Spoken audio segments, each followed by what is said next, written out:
Gihagkan siya og una ug dayon gihiram-hiram ang iyang kinatao hangtod nga mihangyo nga mga to sa lugar nga mingaw. Dayon nahitabo ang daklit nga kalipay. Kini ang gibutyag sa 29 anyos nga taxi driver nga nabalhog karon sa silda sa Mabulo Police Station nga siya'y unang gihagad og gitintal sa pasahero nga mahuyang. Wala magdahom ang taxi driver nga moreklamo kaniya kay matud niya nga usa ka sinabutan og dili pinugsanay. Si alias Batman, 7 na katuig nga nagmaneho og taxi sa dakbayan sa Sugbo. Dunay asawa nga bag-o lang ganing nanganak sa ikatulo nila nga anak nga anaa karon sa ilang pinuyanan sa Barangay Butong, lungsod sa Pinamungahan. Samtang ang mireklamo kaniya ang 19 anyos nga pasahero nga usa ka call center agent nga misakay gikan sa IT Park sa Barangay Lahog ug nagpahatod sa gipuy-an nini sa Barangay Guadalupe, Cebu City. Matud sa mahuyang nga nagpaila ang taxi driver nga ulitaw ug mipadayag nga naibog kaniya, gihagkan siya sa makadaghang higayon, gihinol ang iyang paa ug gipugos siya sa pagpaumom sa kinatao sa taxi driver. Hugtanong mihimakak sa pasangil ang taxi driver, matud niya sa gidugayon sa iyang pagpamasahero og taxi. Wala siya makasuway og binuang kay nagtinarong siya sa iyang trabaho kay mao kini ang panginabuhi nga iyang giampingan nga mao'y gisaligan sa pagbuhi sa iyang pamilya. Dugang sa taxi driver, wala siya bad record sa kompanya nga iyang gialagaran. Giampingan niya ang matag pasahero kay mauman kini ang naghatag sa iyang panginabuhian. Ang nahitabo kanila sa mahuyang, wala niya kini gipugos. Matud pa siya ang gihagad og sinabutan ang tanan. Human nga siya giganahan sa pagilok dihang gihiram-hiram ang iyang kinatao sa maong mahuyang. Nakurat na lang siya human nga nahatod ang pasahero. Gipara siya sa Barangay Tanod sa Barangay Guadalupe ug naabot sila sa Guadalupe Police Station. Dayon giturnover sa Mabulo Police Station gumikan kay ang Barangay Lahog, jurisdiction man sa Barangay Mabulo. Hikap sa sakuha,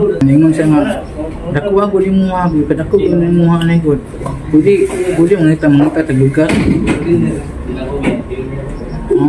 Anak siya kanang way tao kay takpan la. Nagpliti siya, naog, nilakaw ya. Mato nga, nibuong ko nga akong pagtampir taxi picture sa niya. Sa kayo picture ng taxi na wala ra ko. Diretso din ko dagan sa konsilingan. Mo video unta ko atong oras nga nahitabo but mahadlo ko. In the heart of changing lives, ako si Brigada Alan Tangkawan sa 90.7 Brigada News FM Cebu, the Music and News Authority.